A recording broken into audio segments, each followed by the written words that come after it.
दोस्तों, आज आपको इस वीडियो एपिसोड में ज्योग्राफी से संबंधित आप लोगों को कुछ महत्वपूर्ण क्वेश्चन कराने जा रहे हैं। आप लोग अपनी कॉपी पेन के साथ प्रैक्टिस करना शुरू करें। इन प्रश्नों की श्रृंखला में ज्योग्राफी में सबसे पहला प्रश्न है कि सौरमंडल क्या है। क्वेश्चन नंबर 1, सौरमंडल क्या है। तो क्या है सौरमंडल? आप कल्पना करें, अपने मस्तिष्क में उसकी परिकल्पना करें कि सौरमंडल क्या है। देखिए, सौर्य मंडल का एक्सप्लेन करने के लिए आपको कुछ भी सोचने की जरूरत नहीं।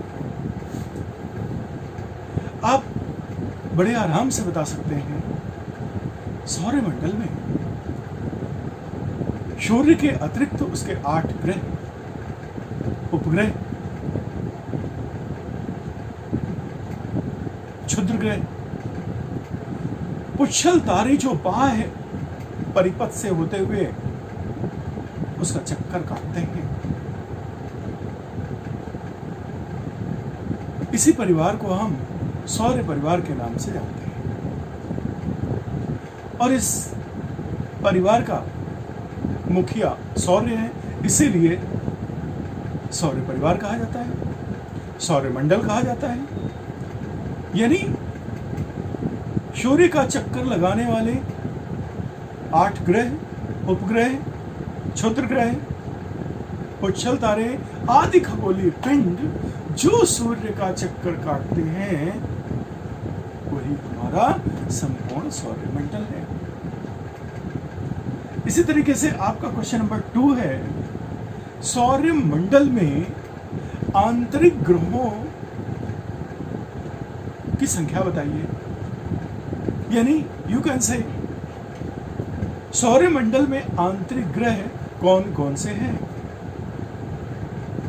अब देखिए, जहां पर यह बात आती है कि सौरमंडल में आंतरिक और बाह्य ग्रह, तो कैसे हम निश्चित करेंगे कि ये आंतरिक ग्रह है, ये बाह्य ग्रह है? आप देखेंगे, मैंने अभी सौरमंडल में एक परिभाषा बताई थी कि सूर्य के अतिरिक्त उसके 8 ग्रह, उपग्रह। तो अब यहां पर आप देखिए, सूर्य के साथ में उसके जो उपग्रहों की संख्या है वो 2006 के बाद में आज 8 रह गई है। पहले तो संख्या 9 थी, लेकिन अंतरराष्ट्रीय खगोलीय परिषद के द्वारा जब प्लूटो को सत्यापित किया गया तो उसको मापदंडों पे खरा न उतरता देख करके उसको ग्रहों की परिषद से बाहर का रास्ता दिखा दिया और एक क्षुद्र ग्रह की संख्या उसको दे डाली, उसका एक नंबर अलॉट कर दिया। लेकिन दोस्तों, आप देखिए कि सूर्य से लेकर के जो हमारे 8 ग्रह हैं, उनके बीच में, यानी कह सकते हैं कि लघु ग्रह बृहस्पति और मंगल, यानी मंगल और बृहस्पति के बीच में सामूहिक रूप से क्षुद्र ग्रह मिलकर के सूर्य का चक्कर काटते हैं। यानी वो जो छोटे छोटे ग्रह हैं, तुच्छ ग्रह हैं, लघु ग्रह हैं, क्षुद्र ग्रह हैं, संख्या में एक होकर के धीरे धीरे परिपथ बना करके और वो सूर्य का अन्य ग्रहों की भांति चक्कर काटते हैं। आप देखते हैं कि सूर्य और क्षुद्र ग्रहों के बीच जितने हमारे ग्रह आ रहे हैं, उनको हम लोगों ने इनर प्लैनेट की संज्ञा दे दी है, आंतरिक ग्रहों की संज्ञा दे दी है, जिनमें सूर्य के बाद में बुध, शुक्र, पृथ्वी, मंगल और उसके बाद फिर 4,500 से अधिक क्षुद्र ग्रहों ने अपनी यूनिटी बना करके एक साथ मिल करके वो एक कक्ष तैयार कर लेते हैं, एक परिपथ तैयार कर लेते हैं। और जिस तरीके से मंगल चक्र काट रहा, पृथ्वी चक्र काट रही है, शुक्र चक्र काट रहा है, मंगल चक्र काट रहा है, ठीक उसी प्रकार से सामूहिक रूप से वो सूर्य का चक्र काट रहा है। तो अब सूर्य और लघु ग्रह के बीच में कितने ग्रह हो गए? एक बुध हो गया, शुक्र हो गया, और उसके बाद पृथ्वी हो गई, उसके बाद मंगल हो गया, और उसके बाद जो हमारे क्षुद्र ग्रह आए, तो आप ये समझ लीजिए कि ये हमारे आंतरिक ग्रह हैं। इन्हें हम लोगों ने इनर प्लेनेट की संज्ञा दी। अच्छा, जो लघु ग्रह के बाहर के ग्रह हैं उनको हम लोगों ने आउटर ग्रह की संज्ञा दे दी, आउटर प्लेनेट। यानी कौन से? बाह्य ग्रह। यानी कहने का मतलब कि क्षुद्र ग्रहों से हमारा निश्चित होता है, एक नॉमिनोमेक्लेचर तैयार होता है इनर और आउटर का, आंतरिक और बाह्य ग्रह का। बाह्य ग्रहों में शुरुआत होती है किससे? सबसे भारी ग्रह से, बृहस्पति से, जिसको पीत ग्रह कहा गया है, गैसीय ग्रह है, ठोस नहीं है। तो हमारा बृहस्पति हो गया आउटर ग्रह में पहला। देन कैप्टन यानी सैटर्न यानी शनि,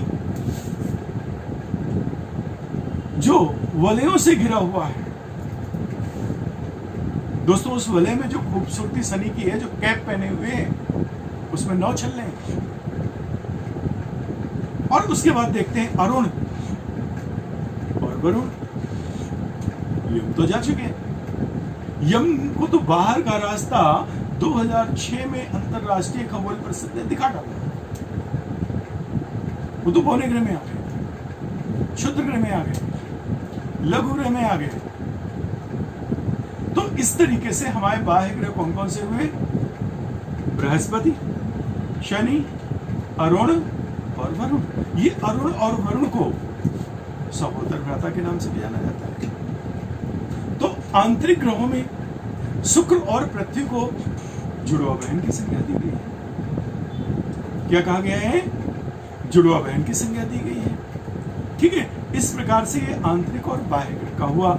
अब आपका अगला प्रश्न आता है कि वे ग्रह बताइए, कौन से ग्रह? वे ग्रह बताइए जिनके पास अपना कोई चंद्रमा नहीं है। क्या है? उन ग्रहों के बारे में बताइए कि हमारे सौरमंडल में वो कितने ग्रह हैं जिनके पास अपना चंद्रमा नहीं है, जिनके पास अपना उपग्रह नहीं है।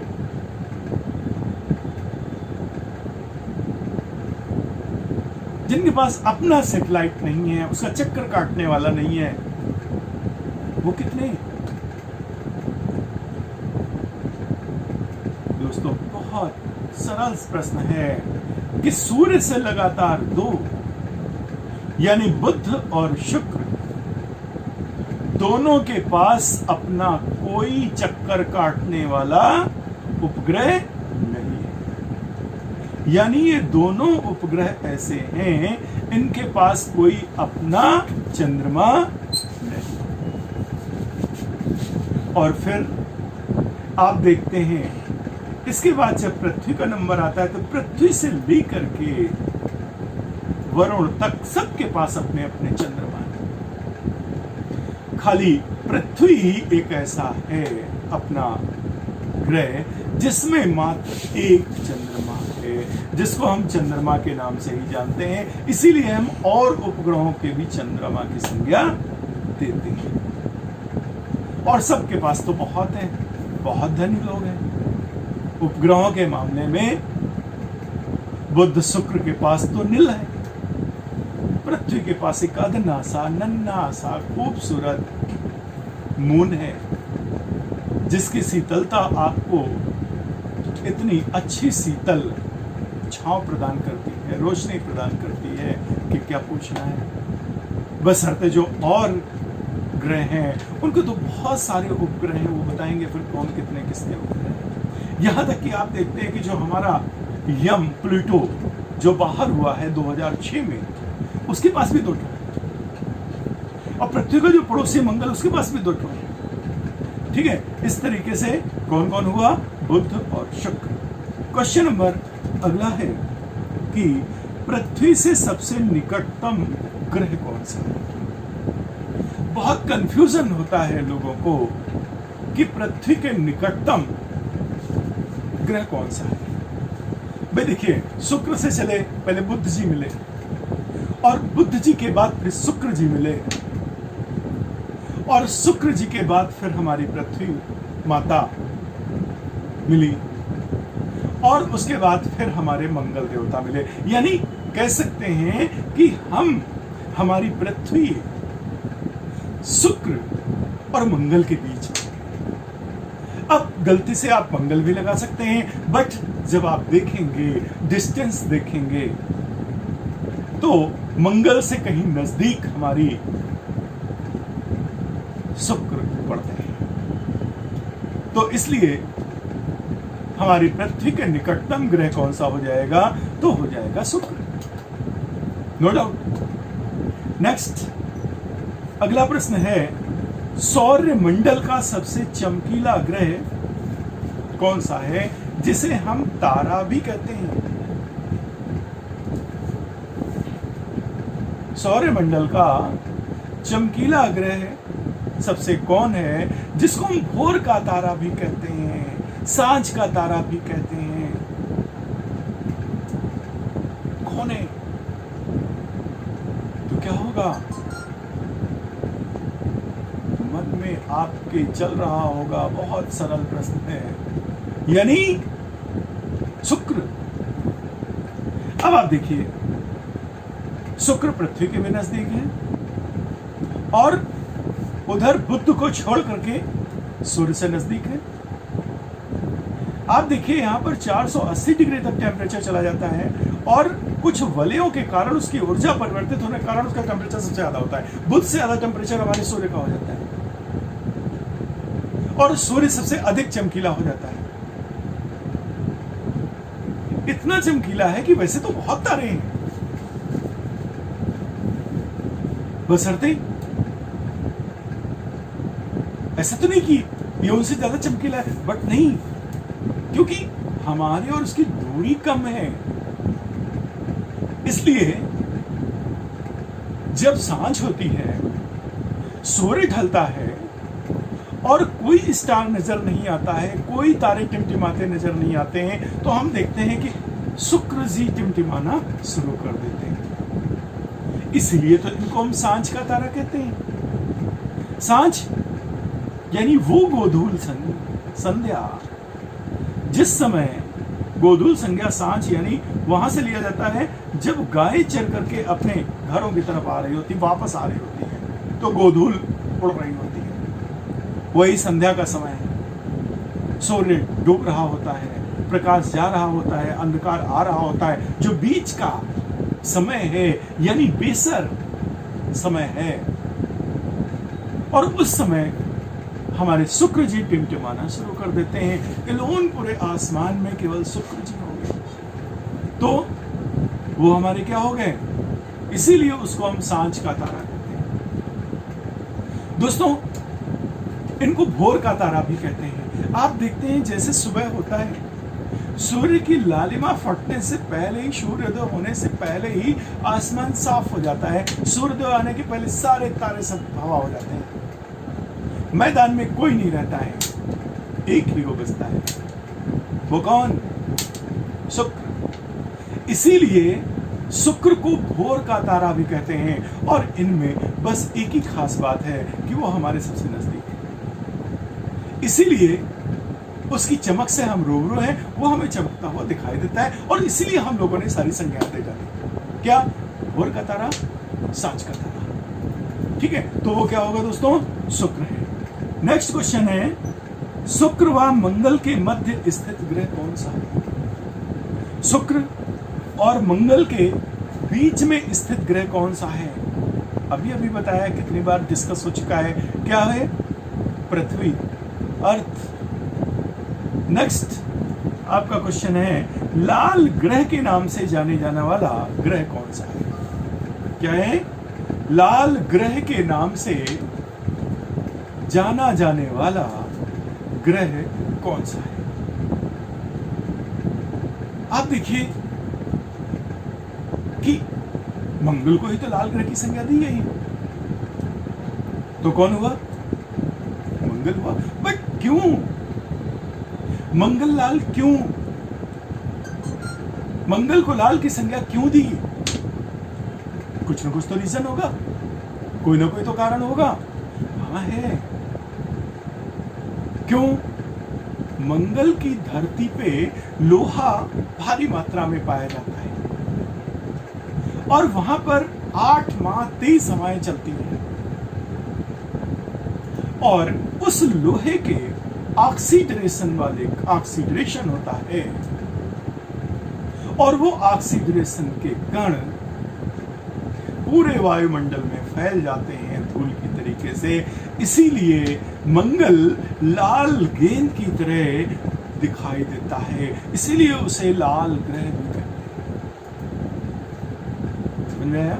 यानी मंगल लाल इसलिए दिखाई देता है कि उसके भूपर्पटी में, उसके धरातल में लोहे की मात्रा अधिक है और उसमें ऑक्सीडरेशन होता है लोहे में, और वो ऑक्सीडरेशन के कण तेज हवाओं में धूल के साथ वो लिप्त हो जाते हैं, इसलिए वो बिल्कुल लाल दिखता रहता है। अगला प्रश्न आपका है कि सौर मंडल का सबसे बड़ा ग्रह कौन सा है? मैंने जब आंतरिक ग्रह की बात की थी तो मैंने बताया था सौर मंडल का सबसे बड़ा ग्रह, भारी ग्रह कौन है? बृहस्पति। गुरु भी कहे जाते हैं। ठीक है, तो सबसे बड़ा ग्रह कौन हुआ? भारी ग्रह कौन हुआ? बृहस्पति। नेक्स्ट क्वेश्चन आपका है कि किस ग्रह को पीत ग्रह भी कहा जाता है? किस ग्रह को पीत ग्रह की संज्ञा दी गई है? तो दोस्तों, पीत ग्रह कोई और नहीं है, वो गुरुजी हैं, वो भारी ग्रह है, सबसे बड़ा ग्रह है। कौन है? बृहस्पति है, जिनका धरातल ठोस नहीं है, गैसीय अवस्था है, दलदला है। आप उतरेंगे तो सीधा नीचे चले जाएंगे, क्या पता उसकी कोर में चले जाओ, वहां अनुसंधान कर लो कि क्या मिल रहा है। यानी पृथ्वी की तरह ठोस नहीं कि भूपर्वती पे टहल लोगे। ठीक है, नेक्स्ट क्वेश्चन है आपका, टाइटन किस ग्रह का सबसे बड़ा उपग्रह है? टाइटन, याद आ गया होगा घड़ी की, है ना? पहले जब बहुत बड़ा तोहफा मिलता था किसी को तो क्या मिलता था? टाइटन की घड़ी। वो चमकता हुआ ग्रह, इसीलिए टाइटन की संज्ञा एक घड़ी से दे दी गई थी। लोगों को ससुराल में भी घड़ी बहुत मिलती थी, शादियों में भी बहुत घड़ी मिलती थी, और जो भी कोई घड़ी बांधता था वो क्या कहता था? टाइटन की घड़ी ली है। दोस्तों, ये टाइटन शब्द का प्रयोग हमारे टाइटन ग्रह के चक्कर में ही अत्यधिक चमकीले के कारण इसको लिया गया है। सो विख्यात, आजकल जंजीरें मिलती हैं ससुराल में, कलेवा में उस समय घड़ी मिला करती थी। घड़ी ही सर्वोत्तम गिफ्ट होता था। और कौन सी, क्या नाम था उसका? टाइटन। और वो किसका है? शनि का है। अब आप समझ सकते हैं कि शनि कितना चमकीला है, जिसके ऊपर 9 वलयों के चक्कर हैं, वो टोपी की भांति, कैप की भांति, हैट की भांति लगाए हुए, और कैप्टन कहलाता है। तो उसका टाइटन उपग्रह कितना खूबसूरत है। चलिए, तो टाइटन किसका हुआ? शनि का हुआ। अब अगला प्रश्न है कि सौरमंडल का वलय युक्त ग्रह क्या है, कौन सा है? सौरमंडल का वलय युक्त ग्रह कौन सा है? तो मैंने बताया, अभी अभी डिस्कस हो रहा है कि शनि वलय युक्त ग्रहों में से है और वलयों के 9 छल्ले हैं। पूछा जाता है कि शनि के वलयों में कितने छल्ले हैं? 7, 8, 9, 10, कोई भी ऑप्शन दे सकता है, उसमें 9 तो होगा ही होगा। तो कौन है दोस्तों? शनि। नेक्स्ट क्वेश्चन है आपका कि जब पृथ्वी चांद और सूर्य के बीच आ जाती है, जब पृथ्वी चांद और सूर्य के बीच में, ये हमारी पृथ्वी है, इधर से सूर्य आ रहा है, इधर से चांद आ रहा है, उसके बीच में जब हमारी पृथ्वी आती है तो क्या होता है? चंद्र ग्रहण। क्या होता है? चंद्र ग्रहण। यानी सूर्य की रोशनी को पृथ्वी ढक लेती है, चंद्रमा पर नहीं पहुंचती है। इसके बाद अगला प्रश्न है, जब चंद्रमा पृथ्वी और सूर्य के बीच में आ जाता है, जब चंद्रमा पृथ्वी और सूर्य के बीच में आ जाता है तो क्या पड़ता है? तो दोस्तों क्या पड़ता है? सूर्य ग्रहण। अभी पड़ा था, अभी सूर्य ग्रहण पड़ा था, पूर्ण सूर्य ग्रहण पड़ा था। अब दोस्तों आपको एक खास बात बता दें, इधर पूर्ण सूर्य ग्रहण, पहली बात तो पूर्ण सूर्य ग्रहण कब होता है? अमावस को होता है। चंद्र ग्रहण पूर्णमासी को होता है। और सबसे खास बात यह है कि जो पूर्ण सूर्य ग्रहण होता है कितने मिनट का होता है दोस्तों? कितने सेकंड का होता है? आपकी परीक्षा में यूं ही प्रश्न आ जाते हैं कि सूर्य ग्रहण कितने सेकंड होता है? तो आपके पास जवाब होगा 450 सेकंड। जब सेकंड में उत्तर आएगा तो 450 सेकंड होगा और सब प्रश्न आपसे पूछा जाएगा कितने मिनट पड़ता है, तो आपके पास जवाब होना चाहिए क्या? 7.5 मिनट। कितना? 7.5 मिनट। दूसरी एक और महत्वपूर्ण चीज आपको बता दें कि जो आपका पूर्ण सूर्य ग्रहण होता है, जिन जिन जगहों पर पूर्ण सूर्य ग्रहण की रेस पड़ती है, उन स्थानों में अगले 360 वर्षों तक, कितने वर्षों तक? अगले 360 वर्षों तक वहां पर पूर्ण सूर्य ग्रहण नहीं दिखाई देगा। कितने वर्षों तक? 360 वर्षों तक आगे पूर्ण सूर्य ग्रहण उस स्थान पर नहीं होगा जहां पर हुआ था।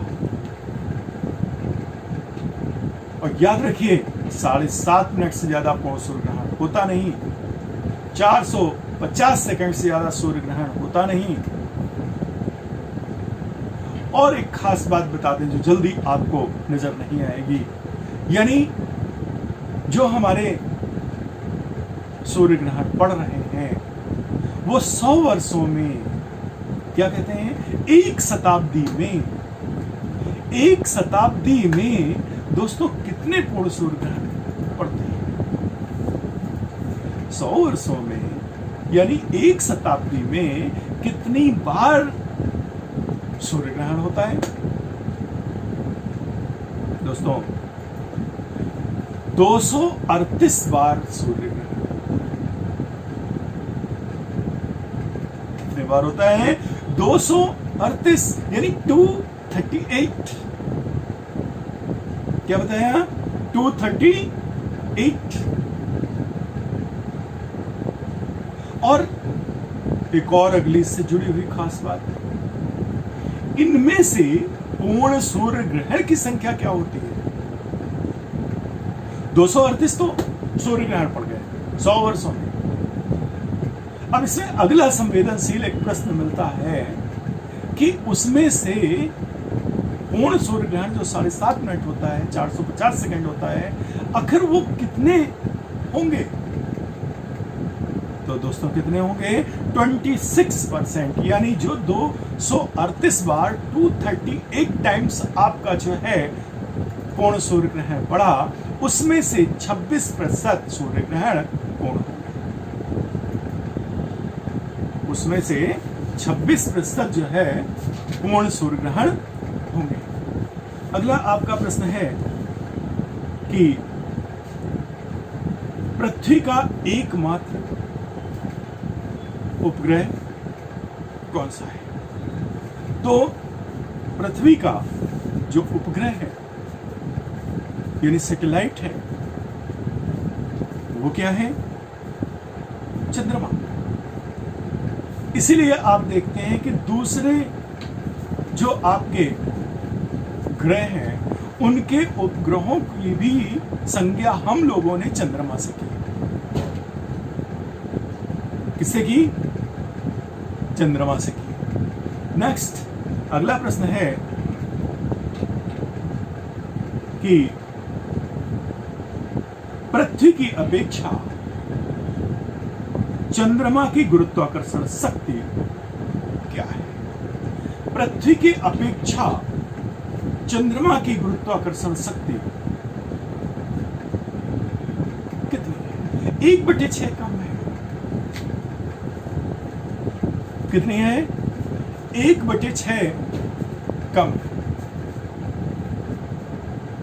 कैसे? सपोज करो आपको पृथ्वी से उठा करके चंद्रमा में पुटअप कर दिया जाए, तो जो आपका भार पृथ्वी में होगा उससे वहां 1/6 कम हो जाएगा। क्योंकि आप देखते हैं द्रव्यमान तो हमेशा बराबर होता है, लेकिन भार परिवर्तनशील होता है। भार परिवर्तनशील होता क्यों है? अब इसके ऊपर भी जरा सोच लीजिए। भार परिवर्तनशील इसलिए होता है कि भार गुरुत्वाकर्षण के कारण होता है। भार किसके कारण होता है? गुरुत्वाकर्षण के द्वारा। अच्छा, आप देख लीजिए, आप पृथ्वी की कक्षा से बाहर जाइए जहां पर गुरुत्वाकर्षण नहीं है, वहां क्या होगा? वहां आपका भार शून्य होगा। वहां आपका भार शून्य होगा, यानी अंतरिक्ष में आपका भार शून्य है। इसीलिए तो वहां हवा में लोग चलते हैं। अच्छा देखिए, आपको कितने धारावाहिक आप देखते हैं जिसमें इंद्र से लेकर के जितने देवी देवता, राक्षस, देव, अदैव, सुर, असुर सब जाकर के अंतरिक्ष में लड़ते हैं। जाकर के उनको जमीन नहीं है, बड़े आराम से लड़ रहे होते हैं, क्योंकि अंतरिक्ष है, वह जमीन है ही नहीं, इसलिए सब हवा में घूम रहे हैं। जब हमारा भी आदमी नासा में जाता है और जब स्टेशन में उतरता है, मॉर्निंग वॉक करता है, तो जब स्टेशन की वॉक करता है तो क्या करता है? रस्सी में बांध करके चहलकदमी करता है। अगर वो रस्सी में नहीं बांधा जाए तो पता नहीं कहां चला जाएगा, फिर तो मिलेगा ही नहीं, है ना? फिर तो अंतरिक्ष का कचरा बन जाएगा।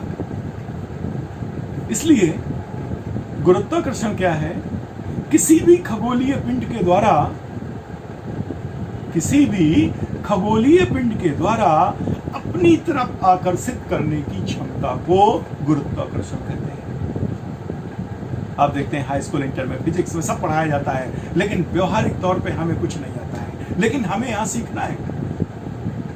मार्कशीट काम नहीं आएगी, कॉपी में लिखा हुआ काम नहीं आएगा, किताब काम नहीं आएगी, आपका ब्रेन काम आएगा, आपका दिमाग काम आएगा, प्रेजेंस ऑफ माइंड काम आएगा। वही आपको ऑफिसर बना सकता है। और कहते हैं कि एक ऑफिसर बनने के लिए क्या चाहिए? Presence of mind and recommendation both are should be required. यानी प्रेजेंस ऑफ माइंड, आपकी परीक्षाओं के द्वारा जो ज्ञान बखारा गया है, और उसके बाद जब आप क्वालिफाई करके इंटरव्यू में जाते हैं तो इंटरव्यू से आपके अफसर के गुण देखे जाते हैं, और तब आपको रिकमेंड करता है बोर्ड। अच्छे नंबर देने का मतलब है कि बोर्ड की रिकमेंडेशन, ना कि घूस देना। तो यहां पर आपको पढ़ाई में केवल व्यवहारिक ज्ञान की जरूरत है। अब जैसे पूछा गया गुरुत्वाकर्षण क्या है, तो आप बता सकते हैं किसी भी खगोलीय पिंड में किसी वस्तु को अपनी तरफ आकर्षित करने की क्षमता को गुरुत्वाकर्षण कहते हैं। यानी इस पृथ्वी पर ये वस्तु गिरती है तो यूं गिर जाती है। अब अगर इसके अंदर गुरुत्वाकर्षण है तभी ये वस्तु यूं आ रही है, अदरवाइज क्या होगी, ये वस्तु यहीं चक्कर काटती रहेगी। तो ये क्यों आ रही है, क्योंकि इसके अंदर ग्रेविटेशनल फोर्स है, इसके अंदर वो पावर है, वो शक्ति है जो इसको खींच रहा है। तो जितनी तेजी के साथ खींचेगा उतना ही अधिक गुरुत्वाकर्षण हो गया, उसी तरीके से भार डेवलप होगा।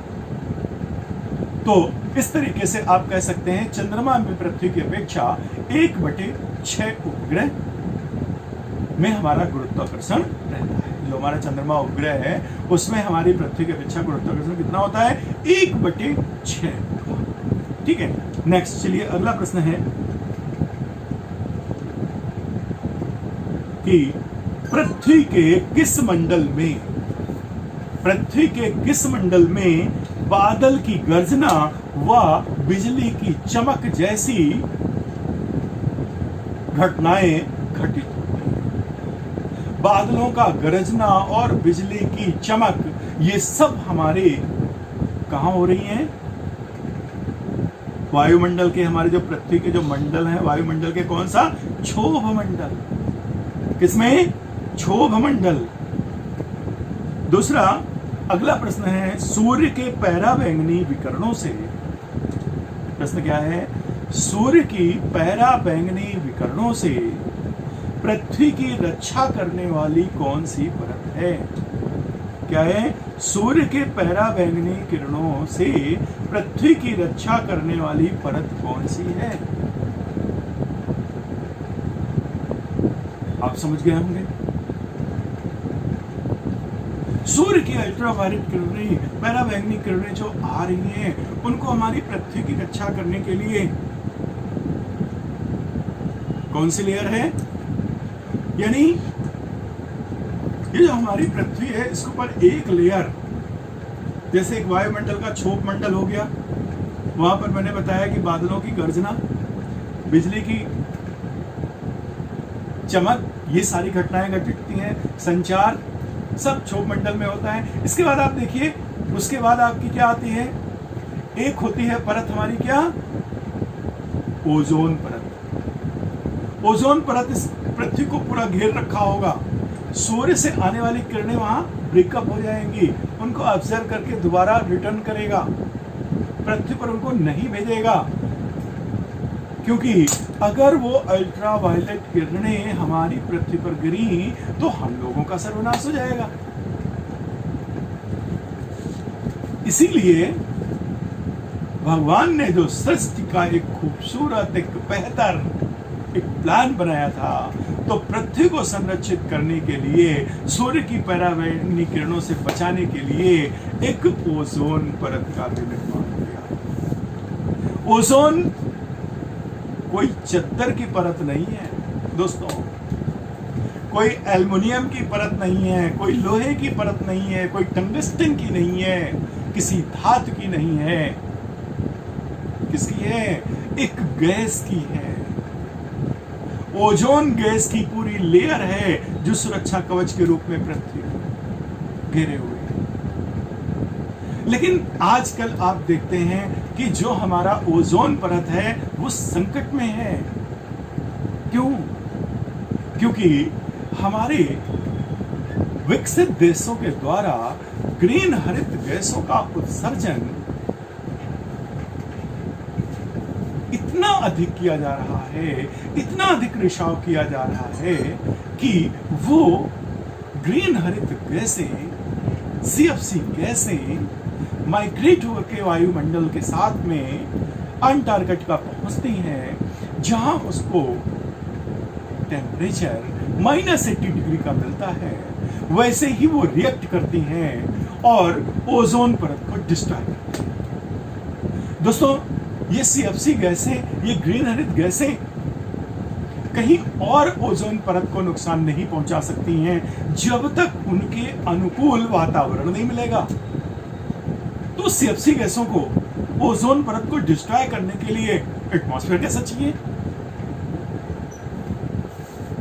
कैसा चाहिए? -80 डिग्री टेम्परेचर चाहिए।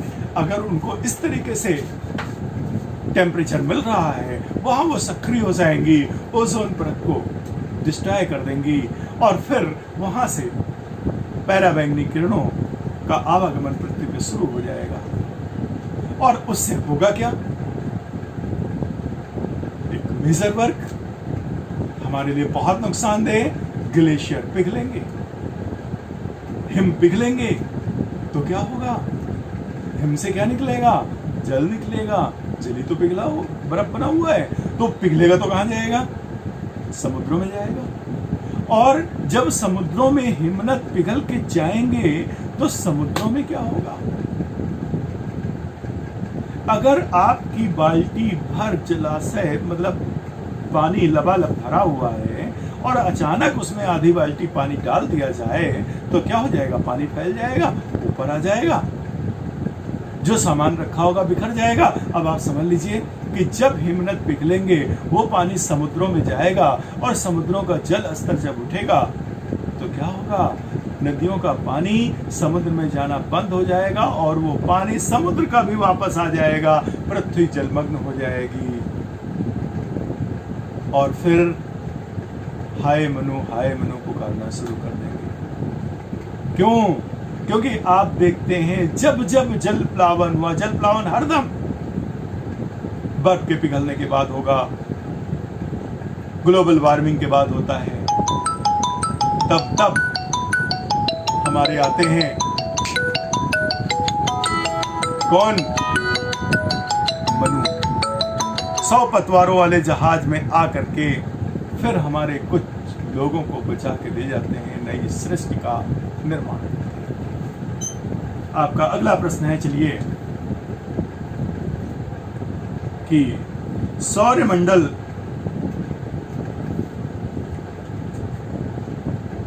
का सबसे बड़ा ग्रह कौन सा है? ये दोबारा रिपीट हो गया है। कौन सा है? बृहस्पति ग्रह। दूसरा, ज्वालामुखी का मुख को क्या कहते हैं? ज्वालामुखी के मुख को क्या कहते हैं? जहां से ज्वालामुखी निकलती है, जहां से ज्वालामुखी निकलती है, सपोज करो यहां से ज्वालामुखी निकली तो यूं करके लावा निकलेगा, तो यहां पर क्या हो जाएगा? इस तरीके का उसका छिद्र हो जाएगा और इस छिद्र को क्या कहेंगे? क्रेटर। ज्वालामुखी के छिद्र को क्या कहेंगे?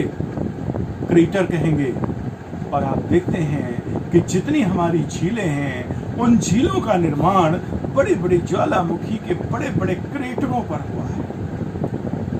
जितनी हमारी ज्वालामुखी शांत हो चुकी हैं, जो दीर्घ काल से शांत हैं, उन शांत ज्वालामुखियों के ऊपर ही इस क्रेटर में झील का, देखिए इतना बड़ा गड्ढा आपको दिख रहा है। इस तरीके से आप कल्पना करिए कि बहुत बड़ी ज्वालामुखी का कितने कितने बड़े क्रेटर होंगे और उनमें जल का भराव होकर के वही झीलों का निर्माण हो जाता है। तो ज्वालामुखी के मुख को क्या कहेंगे? क्रेटर कहेंगे। अगला प्रश्न है, 23.5 डिग्री उत्तरी अक्षांश क्या कहलाता है? 23.5 डिग्री उत्तरी अक्षांश क्या कहलाता है? क्या कहलाता है? कर्क रेखा। क्या कहलाता है? कर्क रेखा। मैंने एक एपिसोड में आपको बताया भी है कर्क रेखा पर पड़ने वाले देश। नेक्स्ट प्रश्न है, ग्रीनविच और भारतीय मानक समय में कितना अंतर है? ग्रीनविच जो अंतरराष्ट्रीय समय है और भारतीय मानक समय में कितना अंतर है? बहुत प्रश्न पूछा जाता है, अक्सर प्रश्न पूछा जाता है। तो कितना अंतर है? 5.5 घंटे का। कितना पूछा जाता है? कितना अंतर बताएंगे आप? 5.5 घंटे का। नेक्स्ट क्वेश्चन है आपका, बहुत इंपॉर्टेंट है, बहुत बारीक भी क्वेश्चन है। 1 डिग्री अक्षांश की दूरी, क्या 1 डिग्री अक्षांश की दूरी में कितना किलोमीटर, कितना डिस्टेंस होता है, कितनी दूरी होती है? ये जो आपके पृथ्वी में काल्पनिक अक्षांश पड़े हुए हैं, इसमें 1 डिग्री अक्षांश से दूसरे डिग्री अक्षांश के बीच में कितने किलोमीटर का डिस्टेंस होता है? दोस्तों, 111.4 किलोमीटर के एक अक्षांश से लेकर के दूसरे अक्षांश के बीच में कितना होगा? 111.4 किलोमीटर का अंतर होता है। नेक्स्ट, कोयला किस प्रकार की चट्टान है? कोयला किस प्रकार की चट्टान है? किस प्रकार की चट्टान है? अवसादी चट्टान। आप देखते हैं चट्टानें भी कई प्रकार की होती है, आग्नेय चट्टानें होती हैं, उसमें कई प्रकार की होती हैं, अवसादी चट्टानें होती, रूपांतरित, 3 प्रकार के मुख्य प्रकार की चट्टानें होती हैं, है ना? कितने प्रकार की? 3 प्रकार की। तो जो कोयला हमारा है वो कौन से प्रकार की चट्टानों में आता है? अवसादी चट्टानों में। इसी में ह्यूमस पाया जाता है। क्या पाया जाता है? ह्यूमस पाया जाता है। आग्नेय चट्टानों में नहीं पाया जाता है। कोयला भी हमारा 4 प्रकार का होता है। ठीक है। नेक्स्ट, अगला प्रश्न है आपका, रेडियो तरंगें किस मंडल से परिवर्तित होती हैं? रेडियो तरंगें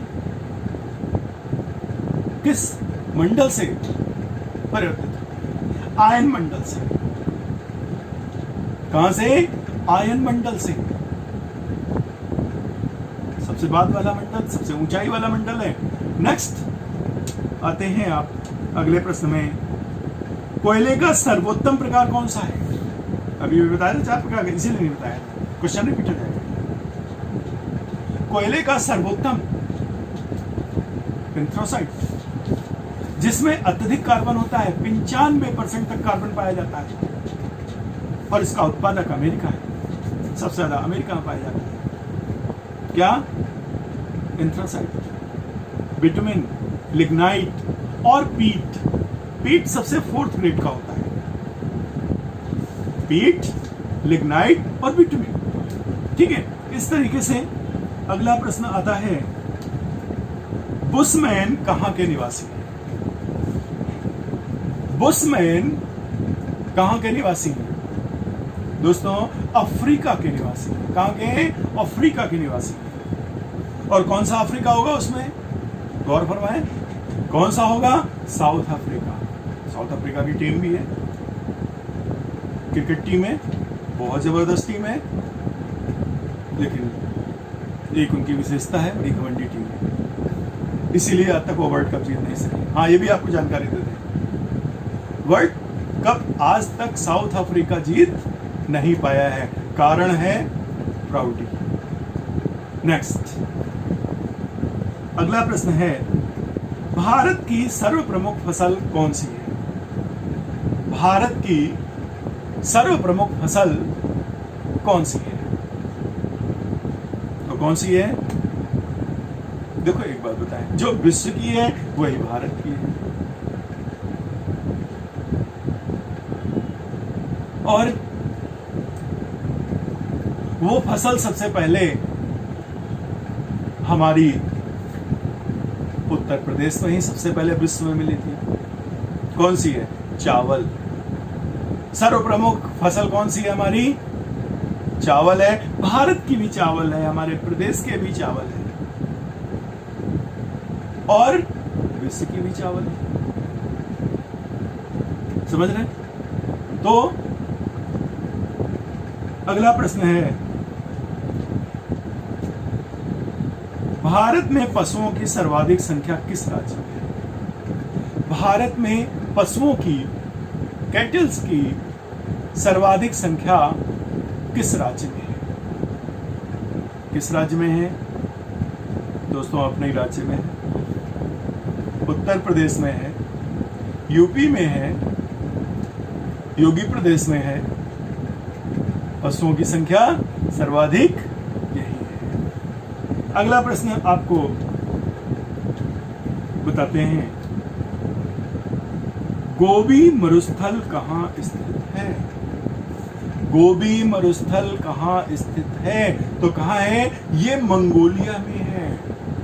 कहाँ है? मंगोलिया में। नेक्स्ट प्रश्न आपको बताने जा रहे हैं, विश्व का सर्वाधिक व्यस्त व्यापारिक जलमार्ग कौन सा है?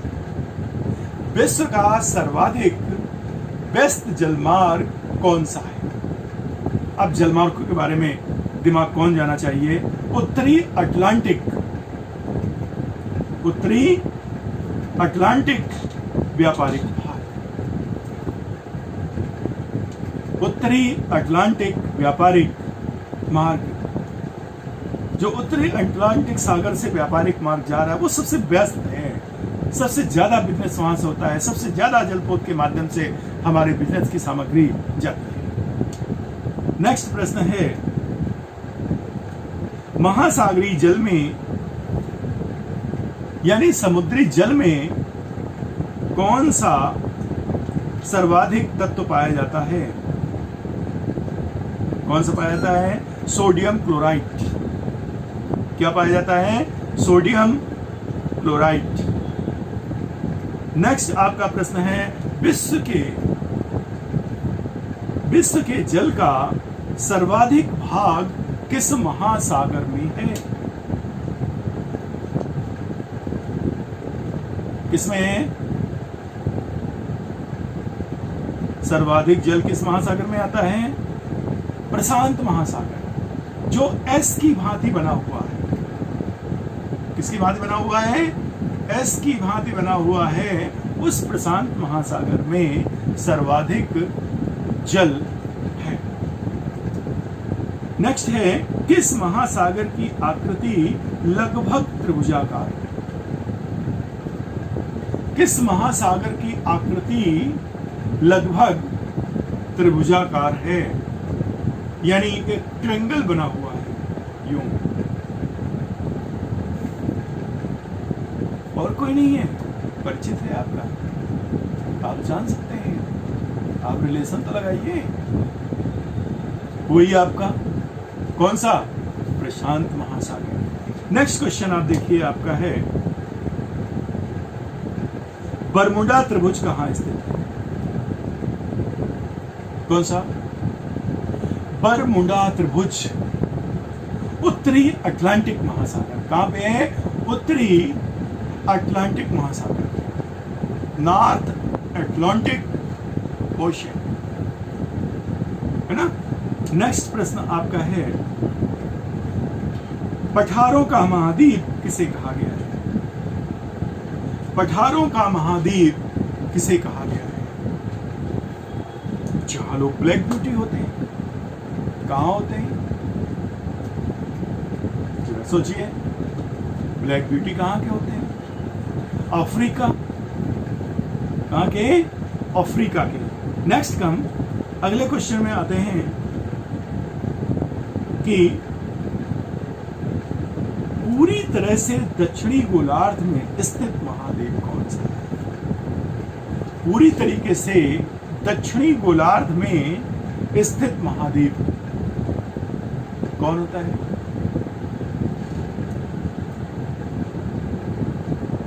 आप देख लीजिए, ये है पृथ्वी। ये आपका यहां से हो गया उत्तरी गोलार्ध, यहां से हो गया दक्षिणी गोलार्ध। अब पूर्णतया वो महाद्वीप कौन सा है जो साउथ में है, नीचे है? ऊपर तो नॉर्थ है, तो क्या होगा? अंटार्कटिका। क्या होगा? अंटार्कटिका महाद्वीप। ये हमारा है सबसे नीचे, पूर्णतया दक्षिणी गोलार्ध। श्वेत महाद्वीप किसे कहा गया है? श्वेत महाद्वीप किसे कहा गया है? वो भी अंटार्कटिक महाद्वीप को कहा गया है। दोस्तों, एक और प्रश्न इससे जुड़ा हुआ है, विज्ञान को समर्पित महाद्वीप किसे कहा गया है? क्या? विज्ञान को समर्पित महाद्वीप किसे कहा गया है?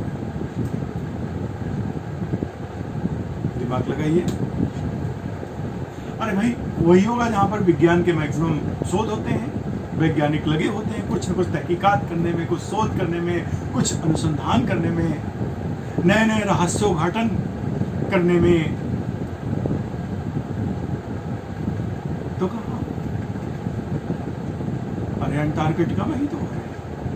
आप देखिए भारतीय वगैरह जो हमारे अनुसंधान हैं, हिमयुगों की जो सर्चिंग चल रही है, वो सब कहाँ चल रही है? अंटार्कटिका में ही तो चल रही है। तो क्या होगा? अंटार्कटिका। नेक्स्ट प्रश्न है कि व्हाइट पर्वत कहाँ पाए जाते हैं? क्या व्हाइट पर्वत कहाँ पाए जाते हैं? कहाँ पाए जाते हैं? यूएसए में, यानी अमेरिका में। क्लियर? Very important. अगला प्रश्न क्या होगा?